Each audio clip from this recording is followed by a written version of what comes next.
Ya, terlihat ya. Oke, bismillahirrahmanirrahim. Kita mulai dari pertanyaan.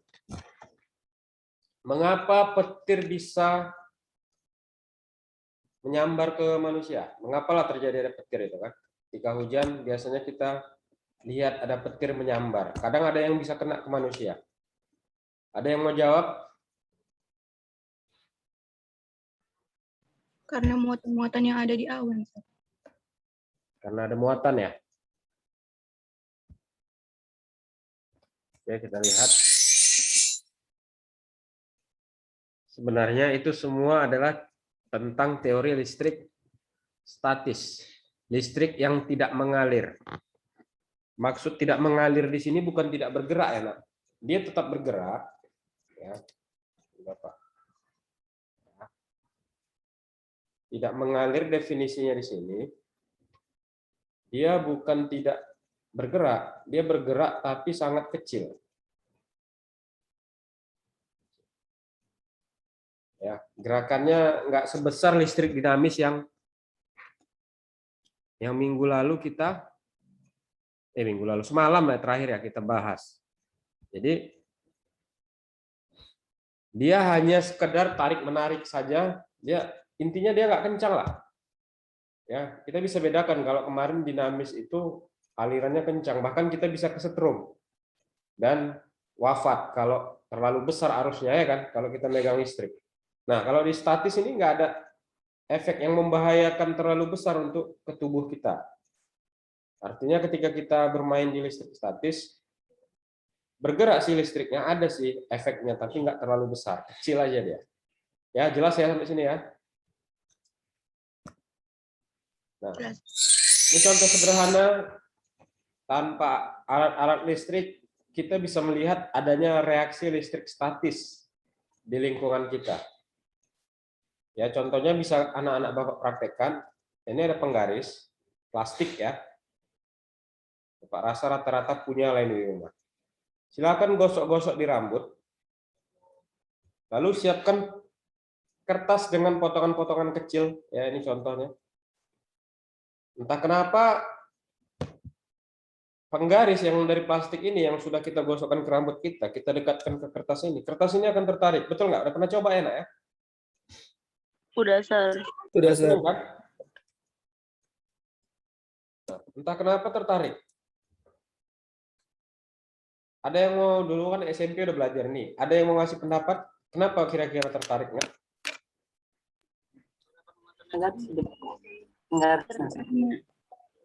Siapa itu yang jawab, Nak? Terdapat muatan negatif di penggaris plastiknya, Sir.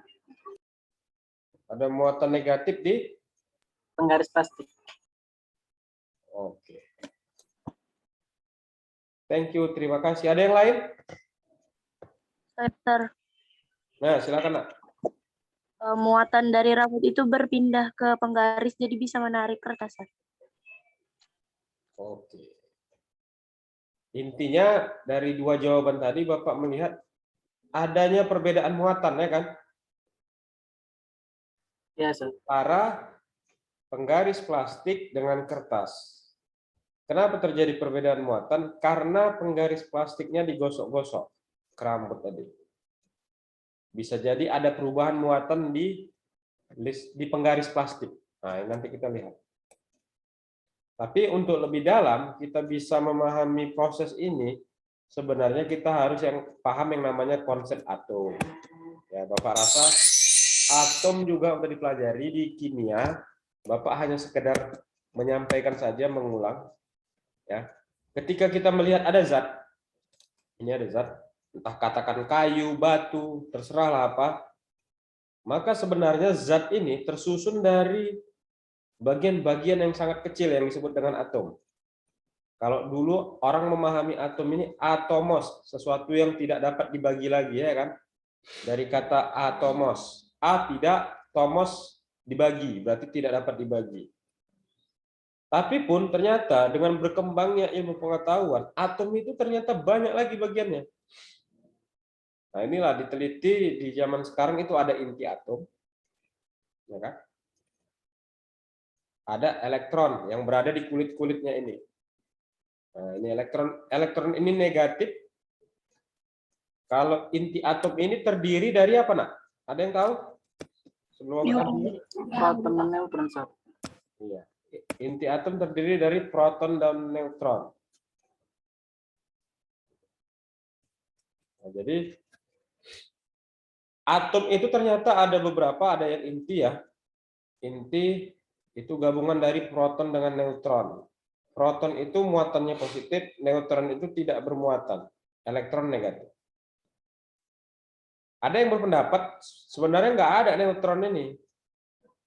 Kenapa disebut tidak bermuatan? Karena jumlah proton dengan jumlah elektronnya sama. Jadi sebenarnya atom itu cuma punya dua jenis muatan, kalau nggak positif ya negatif. Kalaupun ada yang netral atau neutron, itu karena jumlah proton dan elektronnya sama. Nah, itu ada teori yang seperti itu. Tapi kebanyakan secara umum, orang membaginya menjadi tiga, karena adanya inti atom ini tadi perlu dipahami dengan konsep seperti ini. Jelas sampai di sini, nak? Jelas, Sir. Jelas, Sir. Sekarang kita lanjut, susunan partikel zat padat. Nah, jadi karena dia zat-zat tadi itu tersusun dari atom, masing-masing zat itu nak susunannya beda-beda. Ini yang Bapak tunjukkan yang sederhana. Ya. Nanti ada yang susunan atom itu gini dia, antar zat itu. Ya. Nah, berpola dia. Nah, ini lebih dalamnya nanti orang kimia yang mempelajari ini kan, bentuk-bentuk susunan atom. Di sini Bapak hanya menjelaskan adanya muatan neutron di inti atom dan proton, ya kan? Lalu di kulit ada elektron. Nah, yang terjadi interaksi tarik-menarik atau tolak-menolak itu antara elektron dengan proton. Kalau mereka sejenis, tolak-menolak. Kalau mereka berlawanan jenis, tarik-menarik. Ya, kira-kira gitu. Ini Bapak rasa udah paham dari SMP. Jadi atom itu terdiri dari sebenarnya dua. Kenapa Bapak merahkan yang ini? Sebenarnya konsep dasarnya dua, tapi sebagai tambahan adanya neutron tadi, yang jumlah elektron dan protonnya sama. Ya, jelas ya. Jadi yang berpindah-pindah itu hanya elektron. Nah, proton dia tetap di zat itu. Yang berpindah-pindah tempat muatannya hanya yang elektron karena dia berada di kulit. Ya, ini teori yang harus kalian sepakati dulu, kalau enggak nanti jadi bingung. Nah, ketika tadi penggaris kita gosok-gosokkan ke rambut, ada dua kemungkinan. Kemungkinan pertama, elektron dari rambut berpindah ke plastik atau elektron dari plastik berpindah ke rambut. Kira-kira yang mana? Elektron dari rambut pindah ke penggaris, Sir. Sepakat? Yang lain? Ada?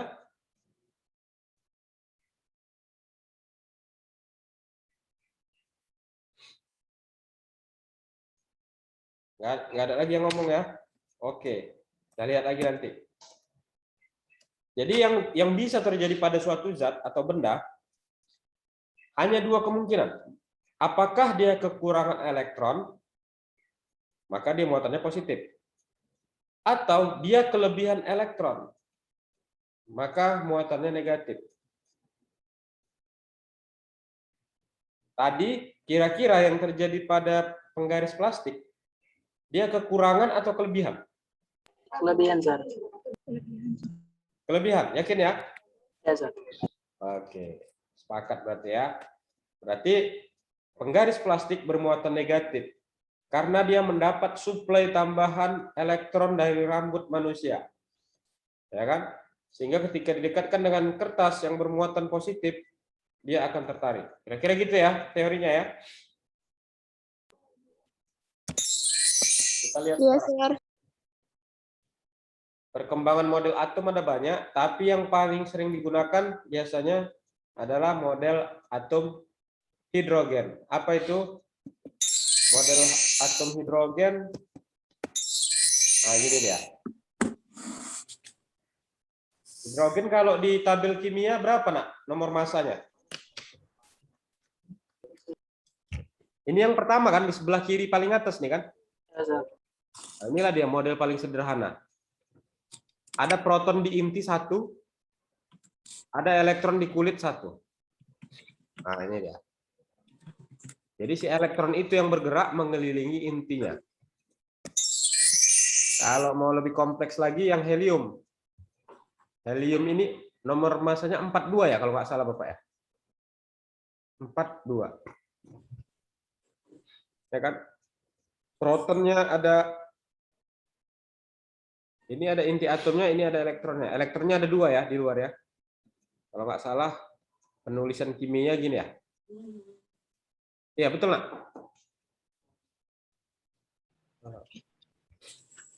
Iya, Sir. Cocok ya. Kalian yang udah belajar kimia kan, Bapak hanya memastikan aja. Berapakah jumlah elektron pada atom helium? Siapa yang mau jawab? Elektronnya 2, Sir. Protonnya 2, neutronnya 2. Proton 2.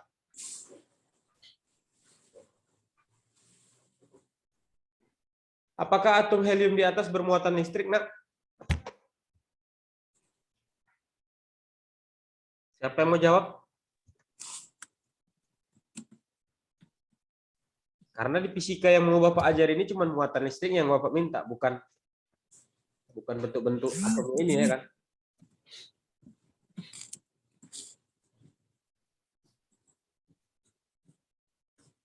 Tidak. Kenapa? Karena jumlah proton dan elektron Sama.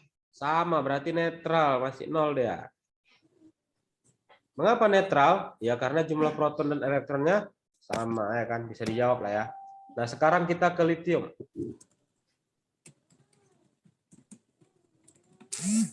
Yang warna merah protonnya, Nak. Berapa protonnya?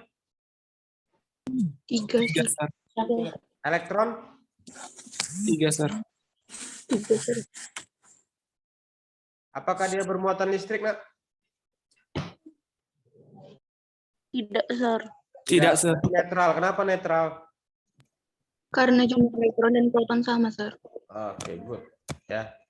Jadi kalau dikatakan netral ketika proton dan elektron sama, maka tidak bermuatan. Tidak ada reaksi. Makanya kita kalau megang meja nggak ada reaksi, aman-aman aja. Ya kan? Karena udah netral di meja kita. Kita megang botol, ya kan, ini botol megang. Kenapa nggak ada reaksi apa-apa? Ya karena dia udah netral. Jadi nggak ada mempengaruhi apa-apa. Yang bahaya yang nggak netral, gitu dia. Paham ya sampai di sini ya? Jadi Paham, Sir. secara umum kita akan aman memegang benda-benda yang ada di bumi karena netral dia, rata-rata sudah netral. Kenapa ada yang nggak netral? Mungkin karena adanya perlakuan, contohnya tadi plastik digosok-gosok, nah, kira-kira gitu. Atau alam semesta yang membuat memang dia tidak netral. Nah, itu nanti kita bahas. Tapi yang jelas penyebab adanya tarikan atau dorongan tadi karena adanya perbedaan muatan listrik pada atom. Intinya ke sana. Nah, ini contoh yang nggak netral. Biasanya dituliskan dengan simbol kimianya Na plus positif 11. Artinya apa, Nak? Artinya atom natrium, Na natrium ya, cocok ya? Nggak salah Bapak kan? Ya, Sir. Enggak, Sir. Natrium ini garam ya? Garam ini mempunyai 11 proton. Artinya dia kekurangan berapa elektron, Nak? 11. 11. Artinya ada 11 proton yang jomblo, kan gitu. Dia ditinggalkan oleh 11 pasangan perempuan yang lain. Gitu. Anggap aja proton laki-laki, ya kan? Elektron perempuan. Klorium, betul nggak? Ini klorium, Nak? Cl. Ya, Sir. Kalau dituliskan Cl positif 11, artinya dia memiliki 17 proton. Maknanya apa? Dia kekurangan 17 elektron untuk bisa stabil dengan atom lain. Jadi kalau ada atom lain yang punya elektron C-17, nah, kloplah dia dengan Cl positif 17. Kira-kira gitu ya. Kalian udah belajar reaksi kimia kan, Nak? Sudah, Sir. Nah, itu dia. Tapi di reaksi kimia itu sebenarnya ada listrik statis bermain di situ. Ah, itu dia. Jadi walaupun beda mata pelajarannya, sebenarnya peristiwa yang sama dibahas dari sisi yang berbeda. Itulah fisika. Fisika itu lebih membahas ke fisiknya dan energinya. Nah, kira-kira gitu ya.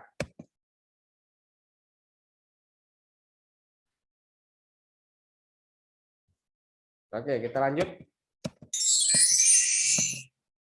Dari kesimpulan yang Bapak jelaskan untuk sementara, nanti anak-anak Bapak boleh nanya. Kira-kira ini ya. Bila sebuah atom netral dikatakan netral jika apa tadi? Muatannya proton dan elektron sama, maka tidak ada reaksi tarik-menarik. Jenis muatan hanya ada dua, positif dan muatan negatif. Bila atom kekurangan elektron, maka dia bermuatan positif.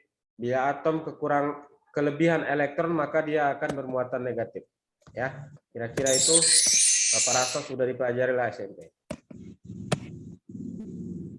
Sehingga kita dapat menyimpulkan kenapalah penggaris plastik tadi bisa menarik. Nah, ini bulu ya, bulu ayam atau apa ya? Atau kertas kecil tadi.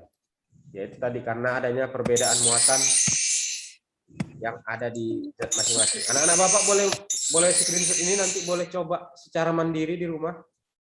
Bapak rasa nggak terlalu ribet nih bahan-bahannya. Kalian boleh coba ke benda-benda lain, nggak hanya kertas, boleh ke kaca, ke baju.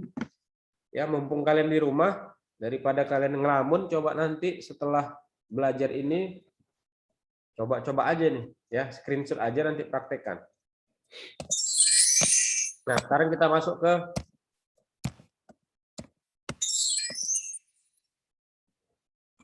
kenapa, kita jawab ya. Kenapa plastik tadi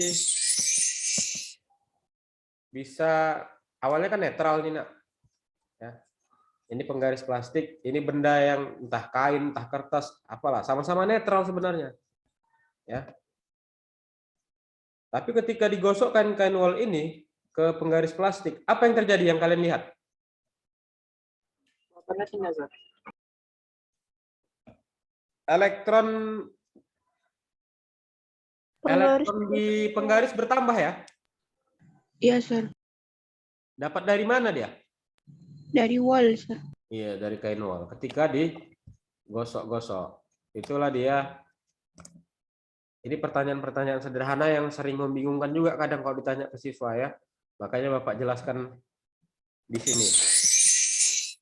Ya. Ini kain sutra netral, penggaris plastik netral.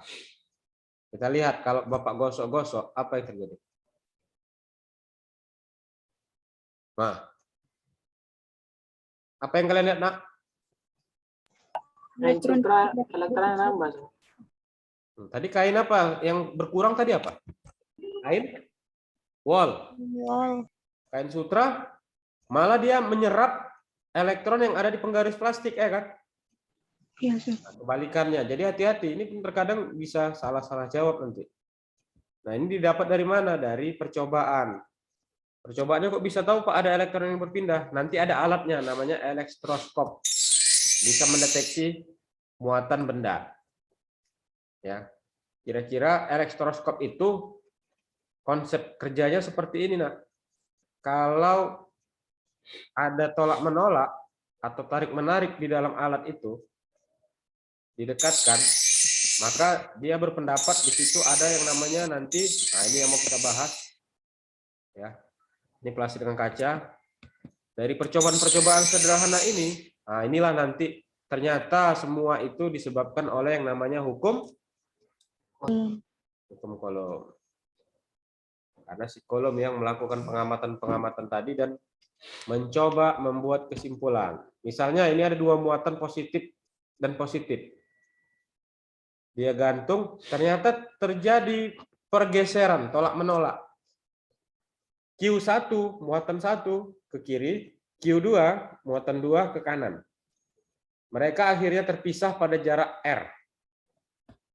Ya. Inilah Bedanya, ini muatan positif, ini muatan negatif. Ketika mereka dipisahkan pada jarak tertentu, akan ada reaksi. Namanya reaksi tarik-menarik. Q1 bergerak ke kanan, Q2 bergerak ke kiri. Mereka mendekat. Mendekati jarak R. Kira-kira gitu. Sampai di sini ada pertanyaan, Nak? Sir, saya izin bertanya, Sir. Nah, silakan, Nak. Itu tadi, Sir, tentang benang sutra tadi, tentang kain sutra tadi, Sir. Ya. Kenapa kain sutra sendiri yang berbeda gitu, Sir? Kenapa nggak sama kayak kain wol gitu, Sir? Sama-sama ketika elektronnya itu berpindah dari si kainnya itu ke penggarisnya gitu, Sir. Kenapa dari penggarisnya ke kainnya gitu, Sir? Iya, itulah itu kan fakta kan, Nak. Bapak pun juga nggak bisa jawab kenapa, tapi itu fakta yang terjadi ketika dilakukan percobaan. Tapi mungkin kalau orang kimia bisa jawab nanti. Dia akan lihat di dalam kain wol itu susunan partikel kimianya itu seperti apa aja zat di dalam. Nah, itu mungkin nanti akan berhubungan dengan energi ionisasi kah atau apa yang ada di tabel kimia itu. Bapak juga kurang mendalami ke sana. Yang Bapak hanya perhatikan nanti adalah ini aja interaksi-interaksi ini secara fisiknya. Oh, terjadi tarik-menarik, oh terjadi tolak-menolak. Berapa besar gaya tarik-menariknya? Berapa besar gaya tolak-menolaknya? Nah, hanya itu. Kalau sampai ke sananya, bisa jadi harus kita lihat zat apa yang ada di kain sutra dan zat apa yang ada di kain wol. Kira-kira gitu, Nak. Jelas? Jelas, Sir. Nah, nanti boleh nanya sama guru kimia, ya kan? Di kain wol ada apa, Pak, muatannya? Kan gitu. Apa nama atom-atom yang ada di dalam? Kain sutra juga ada apa, Pak? Gitu. Jadi boleh ditanya. Kain sutra kan lebih lembut ya, Nak, ya? Iya, Sir. Kalau kain wol lebih kasar, kan? Lebih tebal juga, Sir. Lebih tebal. Bapak aja bisa lihat dari situ. Oh, mungkin karena kain wolnya lebih kasar, maka dia akan lebih condong untuk menyumbang. Lebih banyak dia kan. Tapi kain sutra kan lebih halus. Maka dia lebih condong untuk menerima. Gitu ya, kira-kira gitu. Kan gitu kan. Kita kalau jumpa kawan yang kasar, biasanya dia lebih condong untuk memberikan kan gitu. Tadi dia yang duluan mukul, dia yang reaktif kan gitu. Tapi kalau ada kawan kita yang lembut, biasanya dia hanya nerima aja, diam aja kan gitu. Nah, kira-kira gitu. Secara fisiknya begitu kalau Bapak melihatnya. Ya, bisa ya? Bisa, Sir. Tapi nanti kalian harus konfirmasi ke guru kimia, itu zatnya apa aja susunannya. Apa-apa aja nama atom di dalamnya. Kira-kira gitu. Nah, berdasarkan percobaan tadi, hukum Coulomb menemukan sesuatu ada tarik-menarik, ada tolak-menolak pada jenis muatan yang ada dua tadi, positif dan negatif. Ketika sejenis tolak-menolak, ketika berlawanan jenis tarik-menarik.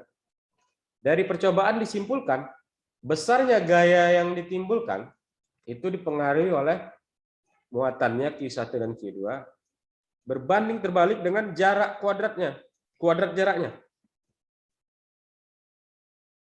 Pada tetapan alam semesta ini ya. Jadi K itu sudah ditentukan nilainya, konstantanya. Ada 9 kali 10 pangkat 9 Newton meter kuadrat per kolom kuadrat. Ya, ini hasil dari riset. Kalau kalian baca textbook-nya nanti akan kalian temukan kenapa muncul angka ini. Tapi di sini kita nggak perlu sampai ke sana. Yang penting kalian tahu dulu sementara K itu 9 kali 10 pangkat 9. Satuannya dalam SI jangan dirubah-rubah, N, kolom, dan meter. Ya. Jadi kalau ada satuan dalam sentimeter di soal, dirubah ke meter. Kalau ada mikrokolom, biasanya ini yang sering-sering muncul. Mikrokolom itu, mikro itu berapa, Nak? 10 pangkat minus 6 kolom. Ya. Kalau ada nanokolom, 10 pangkat min 9 kolom. Jadi SI-nya kolom. Tapi nanti biasanya di soal ada mikrokolom, ada yang lain-lain ya. Ada milikolom. Kalau milikolom dirubah ke kolom jadi 10 pangkat minus 3 ya. Kira-kira gitu. Jadi mengenai satuan jangan juga dilupakan pelajaran kelas 10 kan. Lihat ya.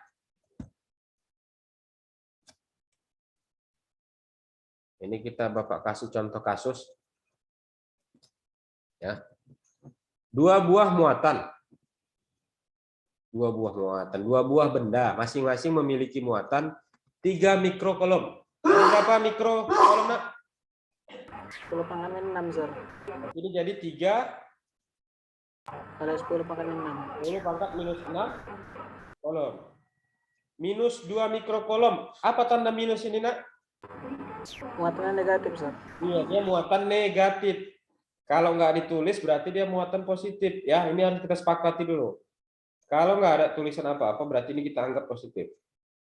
Kecuali nanti ada soalnya menjelaskan ini negatif. Tapi biasanya secara umum kalau negatif cukup dituliskan minus 2 mikrokolom. Berarti ini minus 2 kali 10 pangkat minus 6 kolom. Yang terpisah sejauh 10 cm. Berarti ini kalau dirubah ke satuan internasional jadi berapa, Nak?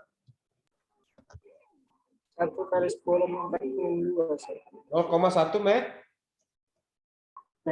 Cocok ya, dirubah ke meter ya. Dengan K-nya udah ada, 9 kali 10 pangkat 9. Berapakah besar gaya tarik-menarik antar kedua muatan? Ini sebenarnya udah disiapkan. Menggunakan hukum kolom, ini rumusnya. F sama dengan K Q1 kali Q2 per R kuadrat. Berarti K-nya masukkan 9 kali 10 pangkat 9 kali 3 kali 10 pangkat minus 6 yang ini dirubah ke kolom kali 2 ini. Nah, ketika menghitung negatifnya abaikan aja dulu, Nak. Karena dia nggak akan mempengaruhi hasil. Ini hanya menunjukkan dia bersifat tarik-menarik ya. Karena bertemu positif dengan negatif. Maka ketika menghitung ya nggak usah dimasukkan negatifnya, biar aja positif. Nah, setelah diproses dikali hasilnya nanti akan kita dapatkan 3 kali 2 6 ya kan? 6 kali 9 54 Newton. Berapa ini? 540 Newton. Nanti boleh dicoba. Jadi yang paling penting adalah jangan lupa merubah satuannya ke dalam SI. Ya, mikrokolom itu 10 pangkat minus 6 kolom. Sentimeter dirubah kali 10 pangkat minus 2 meter. Jelas sampai di sini? Jelas, Jelas, Sir. sir. Jelas, Sir. Ada pertanyaan? Cara, sir. Ada, Sir. Sir, itu jaraknya, Sir, bukannya 0,1, Sir. Di situ malah 0,01, Sir. Yang mana, Nak? Iya, karena nanti dikuadratkan, Nak. Oh, ini salah ya? Iya, Sir, itu, Sir. Salah ini ya. Sorry. Ini harusnya 0,1 ya, Nak ya?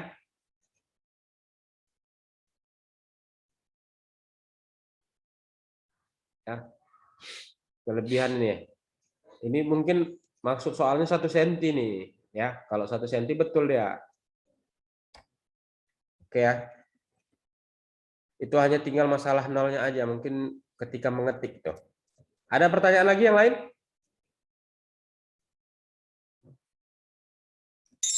Nggak ada ya?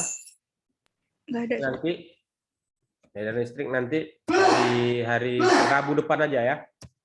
Hari ini sampai di sini, kalau nggak ada pertanyaan Bapak tutup. Bapak hitung sampai 5, kalau nggak ada pertanyaan Bapak tutup. 1. Saya, Sir. Nah, silakan, Nak. Dengan siapa? Di mana? Anissa Pratiwi, Sir. Anissa Pratiwi di mana? Di rumah, Sir. Oh, di rumah. Rumahnya di mana? Di Tapanuli Tengah, Sir. Oh, Tapteng. Nah, apa itu, Nak, yang mau ditanya, Nak? Itu, Sir, tentang plus minusnya itu, Sir. Itu bakal berpengaruh waktu kapan, Sir? Ketika ditanya apakah gaya yang terjadi tarik menarik atau tolak menolak, atau saling mendekati atau saling menjauhi gitu. Kan ada itu nanti opsi A B C D E.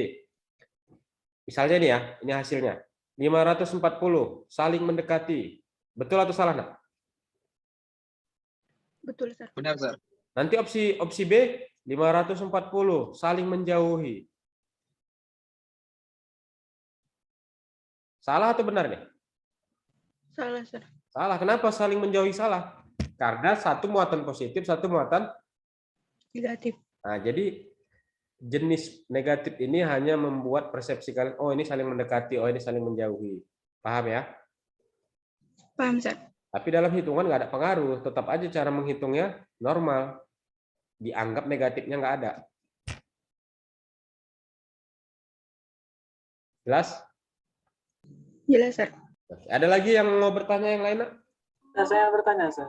Nah, silakan Khairul Mustaqim. Memang agak jauh dari sini, tapi nggak jauh dari sini juga, Sir. Saya ingin bertanya tentang fenomena petir di Danau Amerika Serikat, Sir. Kalau saya nggak salah, Sir. Jadi ada satu tempat di Amerika Serikat itu petirnya itu lebih banyak dari daerah manapun, Sir. Itu apa penyebabnya, Sir? Oke.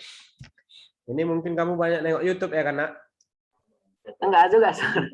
Oh, lihat Memang di mana? tertarik aja gitu, Sir. Ada satu kali nengok berita itu tertarik, jadi ingat terus, Sir. Iya, kalau nggak salah itu ada, Bapak lupa nama tempat, Arizona atau apa di Amerika.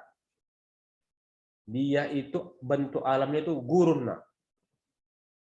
Apa? Hamparan daratan yang luas gitulah kira-kira ya. Itu kan Takim kan? Halo Mustaqim. Mustaqim. Hilang orangnya. Iya. Halo Mustaqim. Apa, Sir? Jadinya hilang-hilang, Sir. Nah, dia lokasinya kira-kira gini ya gambarannya. Daratannya luas. Hamparan daratannya luas ya kan? Setahu saya danau, Sir. Seingat Danau. saya. Iya, danau itu dia di sekelilingnya itu daratannya luas kan? Iya, Sir. Artinya nggak ada permukaan yang bukit yang tinggi atau gunung gitu, nggak ada ya? Nggak ada, Sir. Nggak ada. Nah, itulah kenapa, ini dulu Bapak sebelum ke cerita ke sana ya. Kenapa ketika hujan deras, ada petir, kita disarankan untuk tidak berada di lapangan yang luas, yang datar. Kenapa? Karena peluang petir menyambar kita itu tinggi. Kenapa? Karena kita yang paling tinggi di lokasi itu, di lapangan itu. Petir itu akan mencari tempat dia jatuh, mana yang paling tinggi di situ. Nah, karena ada manusia di lapangan bola, maka manusia itu yang kena dulu, belum lapangan bolanya. Nah, fenomena yang ditanya si Mustaqim, lokasi yang bisa jadi ya, ini lokasi yang ditanya itu dia datar. Danau itulah yang mungkin yang agak tinggi ya dari daratan itu. Dan elektron itu kan memang banyak di air. Nah, kalau kalian baca, air itu penghantar listrik yang baik, betul nggak? Benar, Sir. Pernah nggak kalian lihat ada orang yang nangkap ikan, dia pakai nyetrum-nyetrum gitu? Di parit-parit, di selokan, di sawah-sawah, ada? Ada, Sir. Ada, Sir. Ngambil apa? Belut ya kan? Ikan Iya, juga. iya, Sir. Kan belut. Disetrum kan? Iya, Sir. Setrum, itu air yang disetrum.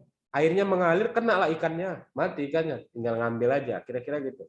Nah, itulah yang terjadi kenapa di lokasi yang ditanya si Takin itu, karena danau itu kan air. Air itu memang, misalnya ini ada daratan luas. Mana yang paling reaktif terhadap elektron? Ya air, dibanding dengan daratan-daratan lain. Jadi nanti kesimpulannya sebenarnya gini, kalau anak-anak Bapak nanti berada di lapangan yang luas, dan hujan, banyak petirnya, usahakan jangan di lokasi itu. Karena kemungkinan petirnya yang akan nyambar ke kita yang paling tinggi. Walaupun kita berusaha tiarap, kan jalan merangkak gitu kan, ya tetap kita yang paling tinggi. Namanya daratannya luas, datar, ya kan? Gitu kira-kira. Dan tubuh kita yang memang reaktif terhadap elektron. Kalau tadi yang kasus yang ditanya Takim ya danau itu yang memang yang reaktif terhadap elektron. Kira-kira gitu ya Takim ya. Tapi nggak bisa hampir setiap hari, Sir. Oh itu memang alamnya, langitnya. Awan di sana memang contohnya kayak di Indonesia itu yang sering hujan Bogor kan. Katanya gitu, kota hujan. Nah, di Amerika itu memang ada daerah yang banyak petirnya. Memang reaksi-reaksi elektron di awan di langitnya. Kira-kira gitu. Penyebabnya apa? Yang bisa jadi memang arah angin ke sana itu ada semacam apa ya? Tingkat aktivitas yang tinggi di sana, daerah sana. Ya, nanti dari situ ada namanya Nikola Tesla yang mengamati itu, akhirnya dia bisa menemukan listrik yang hanya dengan menggunakan pemancar tanpa kabel. Ibaratnya WiFi lah. Kalau WiFi kan kita dapat internet. Kalau Tesla itu memikirkan tanpa kabel listrik itu bisa memancar ke alat-alat elektronik. Nah, kan hebat itu. Ya, tapi itu nantilah cerita kita. Ini saat ini kita masih cerita tentang reaksi elektron. Itu aja ya, Nak ya. Ada pertanyaan yang lain? Bapak rasa sudah kelewatan 5 menit. Ya, terima kasih banyak. Kita tutup dengan lafaz hamdalah. Alhamdulillah. Wabillahi taufik wal hidayah. Assalamualaikum warahmatullahi wabarakatuh. Waalaikumsalam warahmatullahi wabarakatuh. Thank you, sir. Thank you, sir. Thank you Pak Fahrijal. Ya, makasih banyak Bu Nisa sudah menunggu.